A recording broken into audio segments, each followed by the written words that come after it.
आइए आज हम चर्चा करेंगे डिफरेंशिएशन ऑफ फॉर फिजिक्स, जो मैथमेटिकल टूल्स होता है जिसमें फिजिक्स में यूज होगा डिफरेंशिएशन, उसकी चर्चा करेंगे।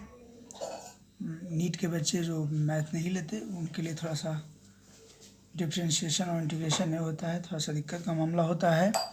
तो डिफरेंशिएशन की हम चर्चा करेंगे जो फिजिक्स के लिए यूज हो। Differentiation for physics mathematical tool के अंतर्गत इसको रखेंगे। माने जी उतना ही हम पढ़ेंगे जितना कि हमको ज़रूरत है फिजिक्स में, उतना ही हम डिफरेंशिएशन सीखेंगे। तो दो पार्ट में हम कवर करने वाले हैं, पार्ट 1 और पार्ट 2। तो पहला पार्ट 1 है मेरा डिफरेंशिएशन का। तो जानेंगे डिफरेंशिएशन। पहले तो बेसिक चीज़ें, डिफरेंशिएशन निकलता कैसे है, क्यों डिफरेंशिएशन का यूज आया, तो ये जानेंगे। तो स्लोप हमने पिछले 10th में भी पढ़ा था, आज 11th में है। तो अगर 10th की चर्चा हम करेंगे तो स्लोप के बारे में मालूम हुआ था कि स्लोप क्या होता है। तो टेन थीटा को ही हम स्लोप मानते हैं। टेन थीटा इक्वल टू क्या होता है, स्लोप।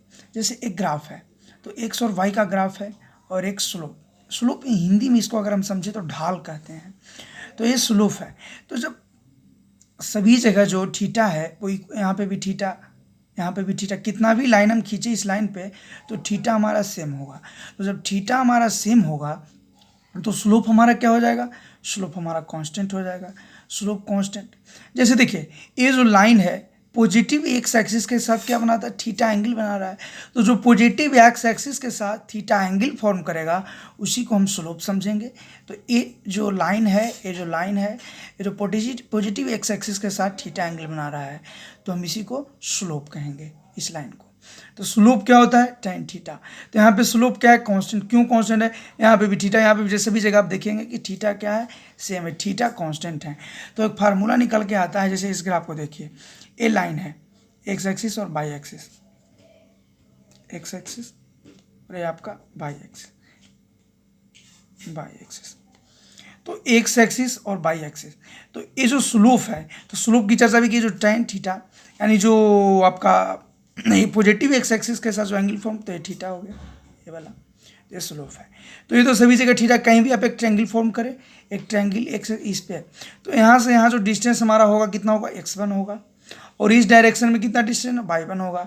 और दूसरा पॉइंट हम लेंगे, यहाँ पे क्या होगा, x2 होगा, और यहाँ पे क्या होगा, y2 होगा। तो हम देखेंगे कि जो ये डिस्टेंस, ये टोटल यहाँ से यहाँ जो डिस्टेंस है वो क्या है, x2 है, और यहाँ से यहाँ टोटल y2 है। तो ये ट्रायंगल को हम बाहर निकाल लेंगे, x1 y1 कोऑर्डिनेट आप समझ रहे हैं, और x2 y2 क्या है। तो इस ट्रायंगल को बाहर निकालेंगे तो ये टोटल डिस्टेंस, ये कितना है, ये आपका कितना है, y1 है डिस्टेंस। तो ये y1, ये जो टोटल में से y1 है और y2 में से y1 जाएगा, तो ये आपका ये वाला पोर्शन निकल गया। और नीचे वाला x2 माइनस x1, ये टोटल x2 है और ये x1 जाएगा, तो ये इतना वाला पार्ट निकल गया।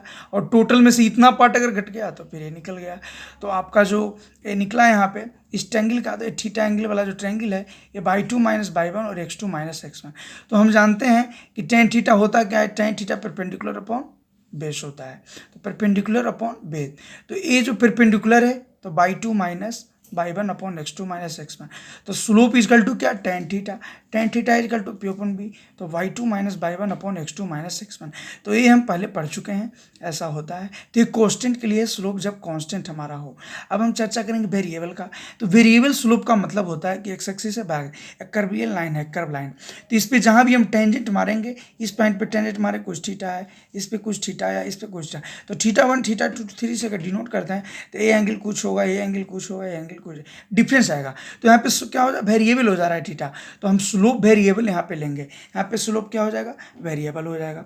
और बात करेंगे इसकी, तो यही फॉर्म करता है। जैसे देखें कोई भी दो पॉइंट अगर हम ले लेते हैं यहाँ पे, तो कोई भी, तो जब इसमें अगर ऐसे हम स्लोप मारते हैं, ऐसे अगर मारते हैं, यहाँ पे देखिए ऐसे अगर मारते हैं तो टच नहीं करता, तो इसलिए नहीं होगा, ट्रायंगल यहाँ पे ऐसे फॉर्म नहीं करेगा, तो बहुत ही टीनी ट्रायंगल फॉर्म करेगा, बहुत ही टीनी टाइप का।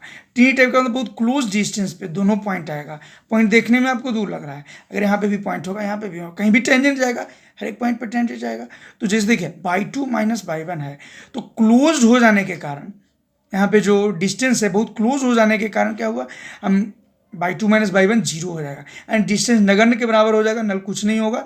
तो हम इसी को जो स्मॉल डिस्टेंस है उसके लिए dy लेते हैं y डायरेक्शन में, और x डायरेक्शन में x1 लेते हैं। तो ये देखिए ये ट्रायंगल को काटे, ये जो छोटा वाला टीनी ट्रायंगल आप देख रहे हैं इसी को काट कर यहाँ किए, कट किए, तो ये थीटा एंगल बी पॉइंट और ए पॉइंट ले लीजिए, जैसे 2 पॉइंट से मिला है, टीनी डिस्टेंस ले लीजिए, टीनी डिस्टेंस में बहुत क्लोज डिस्टेंस, तो ये डी बाई हो गया, बाई डायरेक्शन में बाई डी बाई हो गया, और एक्स डायरेक्शन में डी बाई डी एक्स हो गया।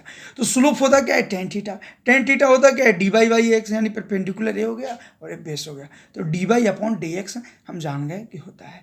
तो ये हमारा निकल गया वेरिएबल। तो हम डिफ्रेंशिएशन वेरिएबल का करते हैं, ना कि हम कांस्टेंट का करते हैं। इंपॉर्टेंट चीज़ आप जान लीजिएगा, इंपॉर्टेंट क्या है कि स्लोप ऑफ जो ग्राफ है बाई वर्सेस एक्स होता है, जो ग्राफ का जो स्लोप होता है बाई वर्सेस एक्स है।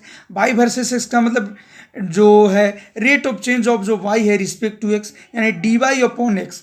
D Y upon D x में बच्चों को अक्सर एक कन्फ्यूजन होता है, क्या होता है, तो rate of change of y axis x, तो ये मतलब हुआ यहाँ पे आपका d Y upon D x का। तो ये हमने देखा जो बेसिक पॉइंट था ग्राफ का। अब हम देखेंगे जो आपका, जैसे इसमें कुछ जो फार्मूले यूज होते हैं, देखिए बाई कांस्टेंट, तो कांस्टेंट का जीरो होता है, क्यों होता है, जैसे 2 हम लिए तो 2 कांस्टेंट है, तो यहाँ पे थीटा क्या बन रहा है, जीरो बन रहा है, तो slope equal to tan theta, tan theta zero है तो भाई क्या हो जाएगा, जीरो। तो जो कांस्टेंट का जो हम डिफ्रेंशिएशन करेंगे वो हम क्या, जीरो होगा। जैसे D y upon D x क्या हो जाएगा, जीरो हो जाएगा, तो बाई 2 है तो d y upon D x zero. अभी जो मेन फार्मूला जो डिफ्रेंशिएशन का y equal to x n है, तो d y upon D x, तो ये जो एन है वो मल्टीप्लाई में आ जाएगा और एन का पावर -1, एक्स एन -1, तो ये आपका जो मेन फार्मूला है। बाई इक्वल टू, जैसे एग्जांपल के तौर पे हम लेंगे y equal to x square हम लेते हैं, तो देखेंगे एक्स है स्क्वायर, तो 2 क्या हो जाएगा, कोफिशिएंट में आ जाएगा एक्स का, तो 2x हो गया, और 2 का पावर -1 तो 2x, इसका डिफ्रेंशिएशन नहीं होगा। 2x स्क्वायर, एक्स का पावर स्क्वायर है, तो 2 मल्टीप्लाई हो जाएगा एक्स से कोफिशिएंट में, तो 2x हो जाएगा, और 2 - 1 तो 2x पावर 1 हो गया। अब जैसे एक्स का पावर आपका 6 है, तो 6 आपका एक्स का कोफिशिएंट मल्टीप्लाई हो जाएगा, और 6 - 1 क्या हो जाएगा, 5, तो 6x5 आ जाएगा। अंडर रूट एक्स है, तो एक्स का आप हटाएंगे अंडर रूट, तो क्या हो जाएगा 1/2, तो 1/2 पावर हो गया एक्स का, तो एक्स का कोफिशिएंट में आ जाएगा 1/2, और जो एक्स है फिर 1/2 - 1, तो आपका ये फॉर्म हो जाएगा। जैसे बाई रूट है, तो y equal to 1/3 root x, तो 3 रूट एक्स का मतलब हो गया कि 1/x है, एक्स का पावर कितना हो जाएगा 1/3, तो 1/3 क्या हो गया, जब ऊपर हम ले जाएंगे तो -1/3 हो जाएगा। -1/3 यहाँ पे क्या आ गया, यहाँ पे जो -1/3 आ गया वो एक्स का कोफिशिएंट आ गया, -1/3 -1, यही आपका d Y upon D x हो जाएगा। अब जो बेसिक जो फार्मूले हैं उसके बारे में हम जानेंगे क्या क्या है। Y equal to e x, y equal to e x, तो ये d Y upon D x इसका हो जाएगा ई एक्स, यानी ई एक्स का डिफरेंशिएशन ई एक्स ही होगा। बाई लॉग ई एक्स हो जाएगा तो 1/x हो जाएगा, बाई ए एक्स है तो एक्स लॉग ए, एक्स लॉग ए, इसका मतलब हो जाएगा ये, जैसे आप देख सकते हैं इसको, बाई इक्वल टू 2x है, तो ए के पावर x हो गया, तो हम क्या करते थे एक्स लॉग एक्स, 2 के पावर x लॉग 2 आ गया आपका। बाई साइन एक्स, तो डी वाई अपॉन साइन, इसका क्या होगा, साइन का कॉस हो जाएगा, और y equal to cos x है, तो इसका differentiation d Y upon D x equal to minus sine x हो जाएगा। आपका y equal to tan x है, तो बाई इक्वल टू आपका जब टेन एक्स है तो इसका डिफरेंशिएशन कितना हो जाएगा, D Y upon D X square आ जाएगा आपका डिफरेंशिएशन, ये हो जाएगा। D Y upon equal to कितना, सेक्स स्क्वायर हो जाएगा टेन एक्स का। यहाँ पे सेक एक्स है, तो सेक एक्स का डिफरेंशिएशन कितना होगा, सेक एक्स टेन एक्स हो जाएगा, D Y upon D x हो जाएगा। Y equal to cosec x है, कॉसेक एक्स का differentiation d Y upon D x, cosec x cot x, एक बाई कॉट एक्स का क्या हो जाएगा, minus cosec square x, minus cosec square x. Cosec x का क्या है भाई, तो डिफरेंशिएशन करें माइनस साइन एक्स आएगा। तो ये समझ गए हम बेसिक बातें, और ये फार्मूला हमको दिमाग में रखना है ताकि हम क्वेश्चन कर सके, और कुछ भी जो आगे रूल है पार्ट 2 में हम डिस्कस करेंगे डिफरेंशिएशन का। ये जो बेसिक फार्मूला है हम आशा करते हैं आप अच्छे तरीक़ा से समझ गए होंगे। अगला जो पार्ट 2 आएगा उसमें हम डिफरेंशिएशन का एंड करेंगे, फिर इसके बाद जो मेरा वीडियो आएगा वो आपका इंटीग्रेशन का आएगा जो बेसिक यूज होगा। तो ये जो हमारा टॉपिक था इसका नाम था differentiation for physics mathematical tool. Physics में जो यूज होने वाले जो बेसिक डिफरेंशिएशन है जो अक्सर यूज होते हैं उसी का हम प्रयोग करेंगे, d Y upon D x. चलिए थैंक यू।